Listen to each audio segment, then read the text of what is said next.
Welcome to the Quark and Roll podcast. I am your host, Kwok Hui Lan. Today, I am delighted to have a conversation with Carter Heyward, a leading feminist theologian who has criticized White Christian Nationalism. Carter and I have been colleagues at the Episcopal Divinity School for many years. In this episode, we will talk about the war in Iran and how Christians need to respond. Carter will also share her thoughts about the development of LGBT theology. Welcome, Carter, to the podcast. Thank you, Hui Lan. It's an honor to be with you, as always. You are a long-term activist. Can you share your reaction to the U.S.-Israeli attack on Iran? Oh, my God. It's a fool's errand, Hui Lan. It is a fool's errand, as have been many, if not nearly all, of the U.S. wars over my lifetime since World War II. And by that, a war that we should not ever have even thought of, much less started, right up there with Vietnam and many of the smaller wars against Grenada and against Panama and other places where we have decided to go in and take over since the 1950s, including Iran, ironically, in 1953. So I don't think this nation-building agenda that the United States seems to carry with it as part of its post-World War II legacy I think it's very deplorable. Not only is it arrogant and assumes that the United States of America should be the center of this earth, which it's not, it just generates such violence and such misery for so many people, not only now in Iran, but throughout the Middle East and undoubtedly here in the United States and elsewhere as days and weeks go on. It is a war without purpose. I heard a general the other night describe it as a war that has been tactically brilliant. The U.S. military is a great military, and it has made some fabulous military strikes, but without any strategy at all. We don't have any idea why we're there. And when I say the United States has been really pretty dreadful at waging these fool's errand wars for 50, 60, 70 years, this time we actually have a fool who's in charge. And I think the other presidents of the United States have often been responsible, respectable, good human beings who have been mistaken when it comes to their understandings of war and empire building. But they haven't been what I would say is a real fool the way our current president is. Donald Trump reminds me of a little boy who's got a pack of matches and just wants to strike them to see what will happen. And so this is a big match and a big fire that he's now begun. And the Congress is aiding and abetting in this through its silence and its refusal to stop him is morally bankrupt and shameful. And though, like many people of my age, I come from a family that has been Republican and Democratic over the years, back and forth. Different parents were different things and so forth. But now I honestly do think right now the Republican Party is gone morally for the rest of our lifetimes and until it can get itself rebuilt, if ever. And the Democratic Party simply needs to do better. It needs to live more fully the values that I think have drawn many of us to it over the years, which are for human rights and for inclusivity rather than exclusivity and for diversity rather than uniformity and so forth. Do you think that this war has something to do with white Christian nationalism? Because the other day, I heard that some commanders actually used holy war to describe the war. Yes, indeed, I do. And in fact, our Faith in Action Committee of our local NAACP, about 17 of us wrote a letter to our editor last week and said just that that a, in quote, holy war is being waged in the name of a Christian God by a president who doesn't have a clue what he's doing, but that we, as religious leaders ourselves, we've got to say no to this. And we've got to preach, and we've got to teach, and we've got to pray. We've got to do whatever we can. We've got to organize to put an end to this. But that it's also, the war, horrible and huge as it is, symptomatic of the entire agenda that we're dealing with right now under this particular president, who sees himself not only as the president of the United States, but also like the king of the world. He is, as we see, he is offended if other nations do not do what he wants them to do. It's like they have no right to say no to him, just like the Senate has no right to say no to him. And so and he would be and is the chief dictator, the head guy, the head honcho in what is trying to become a white Christian nationalist regime. That is the United States of America.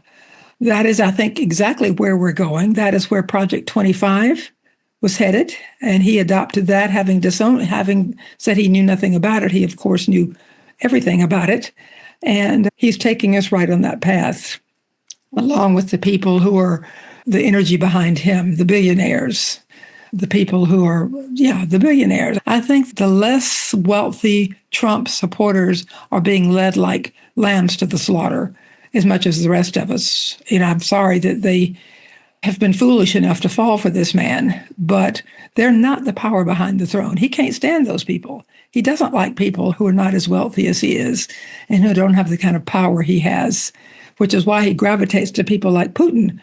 And so I really think that what we're up against today, the war in Iran, is a thing in itself, and it needs to be brought to an end. And it's horrible and it's violent.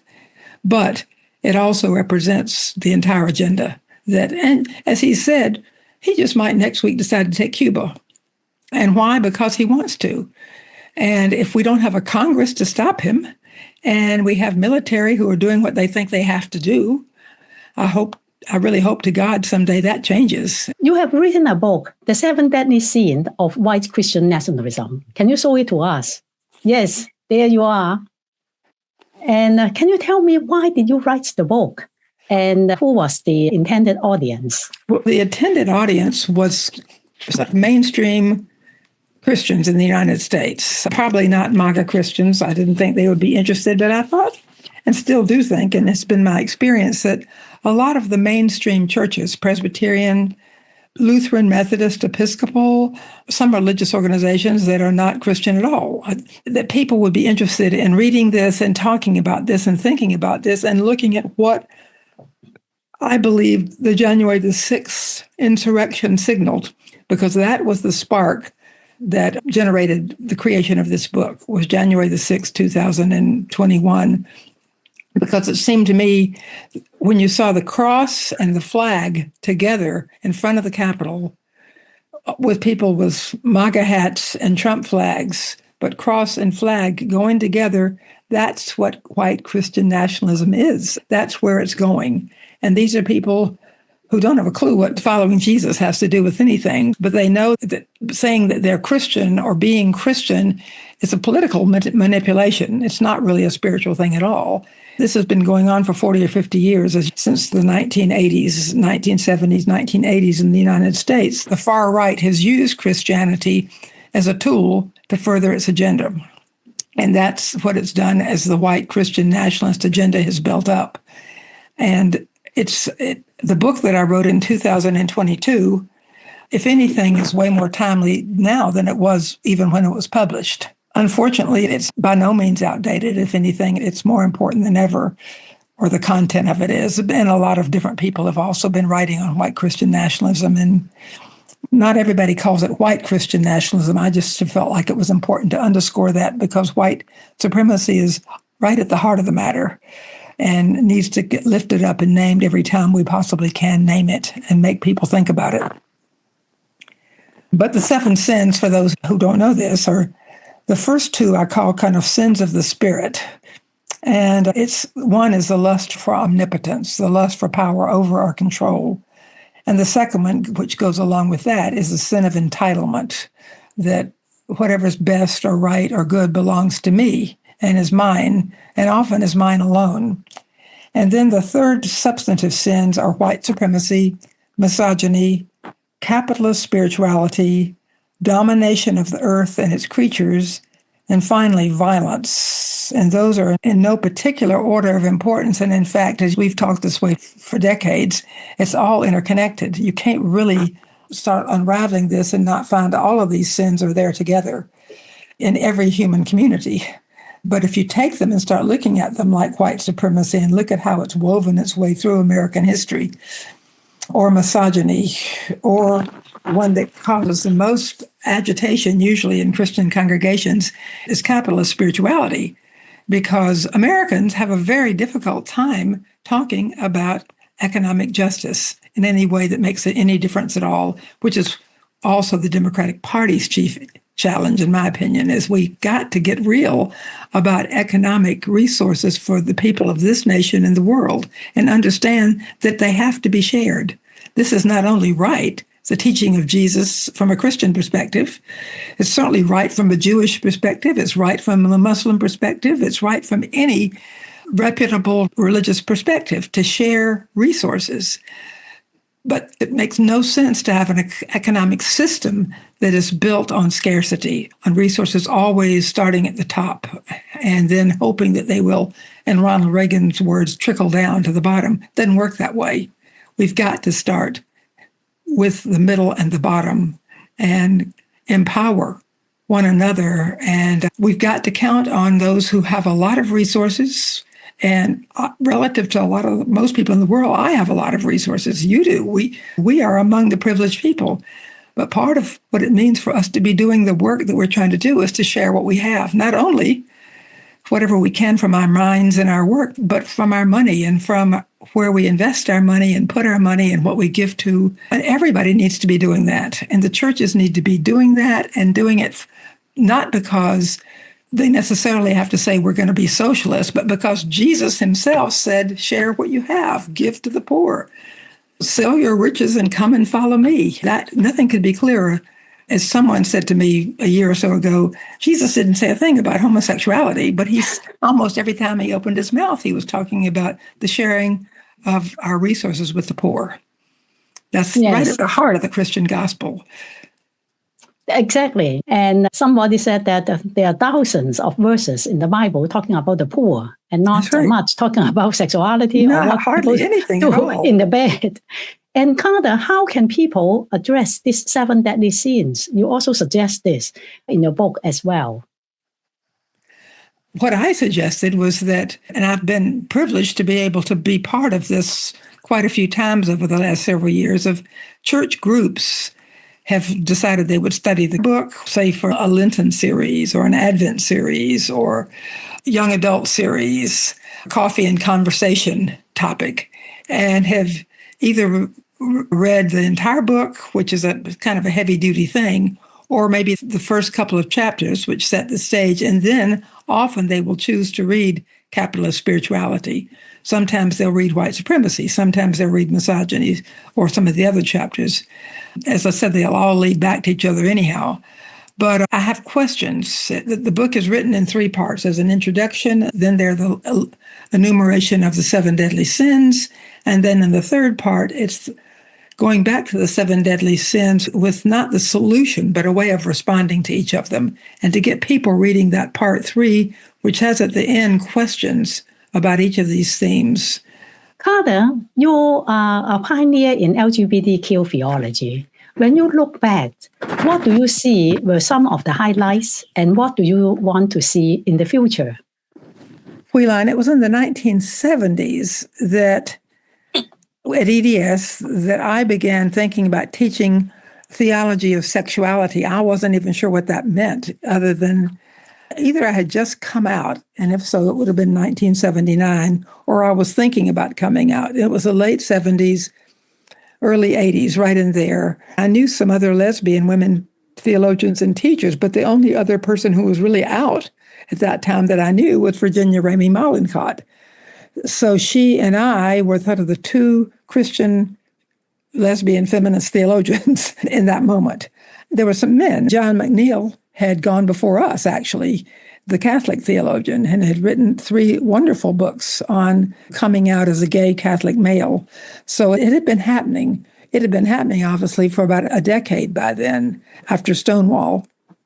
But the Episcopal Church, in any case, had been dealing with women's ordination in the 1970s. And when I had talked to Bishop DeWitt, one of the bishops who ordained us, about if and when I should say that I'm lesbian, he had counseled me very wisely to hold off a bit until after the women's ordination thing had gotten itself resolved, so as not to become completely chaotic in the Episcopal world of who are these women, because we were being dismissed by the opponents of women's ordination as a bunch of man-hating dykes, for example. That's what we would be called. And the fact that A handful of us were lesbian. Most of us actually were not. But some of us were, but nobody was going to denounce lesbianism, and none of us were going to try to distance ourselves from that charge, in fact. But I did wait 5 years, and then I talked with the dean of our seminary at the time, Harvey Guthrie, and I talked with actually my own parents. I just wanted them to know, down in North Carolina, and my bishop, who at the time was Paul Moore in New York, and just said, I feel like I've got to speak out as a lesbian theologian. And because I'm teaching seminarians, many of whom are wrestling with these issues, and I want people to be able to think about sexuality theologically. By that, where does this place us in the world of God? Who is God in this conversation? And if, as I believed then and still now, that God is a resource of erotic energy that seeks mutuality, that seeks to connect in mutually empowering ways with others, not in most situations in terms of genitalia, but in terms of depth of connectedness and love. That is what God is. And so, of course, God has a lot to do with our sexualities if we believe that God is, and that God is love, and that God is involved. And I wanted to be able to help students explore that in their own lives. And I thought, I can't do that unless I can be honest about who I am. So in 1979, I wrote 2 articles. I won't go on with this because this is just the beginning of what the next 50 or 60 years brought. But anyhow, at that time then, I was one of very few professional priests and professors who was out, as I said, along with my dear sister friend, Virginia Mollencott. And so she and I became good friends in that context, too, because both of us coming from very different Christian backgrounds. She was from a Christian evangelical background, and I was an Episcopalian, which was very different. Anyhow, in years to come, at the time, when you said talk about sexuality, people assumed you meant gay and lesbian, and that was that. And everybody was either gay or lesbian, just like everybody was either male or female. So you had these very simple categories. You're one or the other. You're gay or you're straight. You're male or you're female in terms of gender. And over these last 60 years now, it has just broadened exponentially and deepened, because now there are so many other ways of naming who we are sexually and who we are in terms of gender. So there are almost infinite numbers of options, it seems to me, if you get going on gender. And gender was not even an issue back in 1975 or 1980. Nobody was talking about gender, although I did have several people in some of my classes. In fact, you may have been around at the time. You may have had several what would now be they would be trans women in classes at EDS. But they were few and far between, and they stand out in my mind when I think about them. But that would have been like the 80s and 90s probably. But nobody was talking about that theologically. There are very few people. The professional theologians like us, or Marcella Althaus-Reed, who coined the term indecent theology, we would push the boundaries a bit and talk about how God is God's self, a trans power, crossing over and never being located in any one place, never being pulled, never being boxed into one identity. That would be God. And that's one way of imaging God. I like that way of imaging God, always in motion, transcending, crossing over. But we were not connecting that with gender in those days, or with sexuality. And we were really trying very hard. Those of us lesbians and gay men who were doing theology openly in those days were trying very hard to get the churches, if we were church people, to take seriously gay men and lesbians for ordination and for marriage, if they wanted to marry each other. And that was really a focus, I think, pretty much on up until about the year 2000, which is about when I was beginning to bow out of most of the theological discourse, because I was nearing my own retirement. But it's deepened and it's broadened, and it's become increasingly disruptive. It's become increasingly transgressive, and by that, disruptive of any kind of simple binaries. When a younger person, they usually are younger people, but not always, says that they are non-binary and they want to be called they, that's not shocking anymore I would guess, in a seminary like EDS or Harvard or Yale or some of the larger non-denominational seminaries. It may still be shocking in smaller contexts, smaller Christian contexts, But we're so much broader now and so much more able to imagine creativity in thinking theologically about how all of this connects with our understandings of God and what liberates and what heals and who any of us is. If we have to name our identities, in some ways it'd be way better off if we didn't have to say anything. We could just be who we are. I remember my sister priest, Emily Hewitt, saying way back when, she was one of the Philadelphia 11, and she was fabulous. She still is a fabulous woman, but she was at Union Seminary, and she's sitting in the refectory or someplace smoking a pipe. And some guy came along and said, "Women don't smoke pipes." She said, "Of course they do." She said, "I'm a woman and I'm smoking a pipe." There goes that argument. Women do smoke pipes. And that's the kind of sort of good sense we need to bring to theology always. Look at what's right before us. Look at what's right before us and quit having all these rules that get superimposed upon us, whether it's our gender or whether we're smoking a pipe. As one of the first women priests in the Episcopal Church, are you excited to have the first female Archbishop of Canterbury, Sarah Mullally? I've been asked that quite a bit, and my immediate response is, well, of course I am. I think it's wonderful that she was named the Archbishop of Canterbury, and I am shocked beyond belief that it could happen, given I was also shocked, for example, when Barbara Harris became the first woman bishop in the United States. Things that you just can't imagine if you're thinking about it, but wow, why not? And I love what I know about her. I do not know her personally. I've never met her. I don't expect to ever will, but I very much like what I've heard about her as a nurse and as a mother and as a fairly recently ordained priest, only 20 or 30 years ago. She's not been in this as long as some of us. But I think that's all for the good. And the very fact that the Church of England would do that, despite further alienating, I'm sure, in many ways, some of our sisters and brothers around the world, I've always believed that the only way we can go forward on these gender issues with globally is to keep doing what we believe we have to do and try to be open and honest and non-judgmental where possible, but just do the right thing, and hopefully others will in time follow. That's certainly what we felt about the Philadelphia ordination, because we got the same kind of arguments against that I'm sure Sarah Mullally has gotten against her. You're going too fast. The Anglican Communion's not ready for this. We never get ready for what has not yet happened. And I think the fact that it has happened is going to loosen up a lot of stuff for the better. And I do think some other people throughout the Anglican Communion will get used to it. And some won't, at least not in our lifetimes, but maybe someday they will. And that's all we can hope for and pray for, and be open to people changing their minds and coming along when the Spirit is ready to blow that way. Carter, I know that you are writing a new book. Can you tell us what the book is about? Yes, the book is called Cry Justice. The subtitle is Letters to Liberals on the Church and Politics.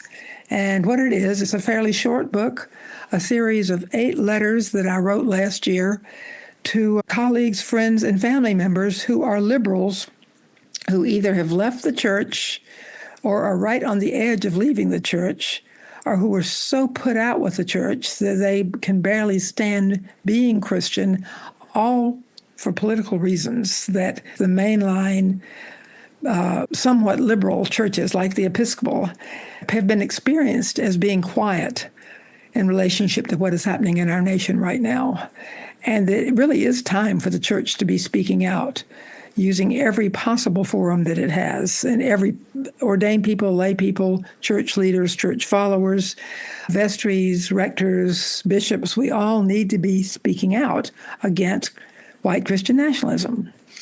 And so that's what each letter speaks to, a particular aspect of that. The first letter is to my own brother, who, like me, was born and raised an Episcopalian, but who wants nothing to do with the Christian church because of its compliance with, really because of the Christian right having co-opted it. And he's very supportive of me. He actually went to EDS, and he's got lots of liberal Christian friends and colleagues, but he does not respect the church as a church, even though he respects people like Michael Curry and other figures in it. William Barber, me, you, Puilan, the people he respects. But then there are others that I've written too. I write to Robbie about what is white Christian nationalism? What are we up against? What is the church up against? The next letter is on fear. And I name fear as the real demon to everything. That would be true in the 7 deadly sins, as well as that fear takes us in its stranglehold. And so I talk about fear, and the church needed to break that stranglehold of fear and be bold and outspoken. Sometimes we'll be wrong, but to be bold. And then the other letters come. There's one on the arrogance of putting Christ as the center of the universe necessarily for all human beings, and the sort of Christocentricity of Christianity as a turnoff for a lot of liberal people, including former Christians, that Jesus is a brother, Jesus is a friend, Jesus is a spiritual power, Jesus is many things, and Jesus can even be a Christ. But do we have to accept Jesus as our Lord and Savior in order to be saved? What does that even mean? No, we don't need to do that. And why don't we need to do that? And what does it mean to call Jesus a liberator and a healer and a Christ without being arrogant in our assumptions or making it sound as if somehow everybody in the universe needs to accept that same symbolic presence in order to be a liberated, healed, fully human person, because that's simply not true. So that's one of the letters. And there, at the very end, the last letter is my summarizing my own faith position at this moment in my life, and I call myself a Christian universalist. And so the book ends on that note of being really universalist at the heart of my spirituality. I happen also to be an Episcopalian, and I happen to be a priest. But most basically, I do believe in this universal spirit of power, love, justice, compassion, forgiveness, healing, and liberation that is there for every human, and for all we know, Puilan, other creatures as well on this planet. We don't know how far that love actually is reaching, even as you and I here on this podcast are talking. But the universal spirit knows no bounds, and it doesn't mean people cannot be good Presbyterians or good Anglicans or whatever. We can be what we are. But I do challenge and invite people to think about the universal implications of their faith and to try to universalize their core beliefs more and more. Thank you very much for sharing this very broad vision. And I know that it is going to be a very inspiring book, and looking forward to reading it as always. Thank you so much, Carter, for joining the podcast today. If you like this episode, please comment and subscribe. I will see you in the next episode.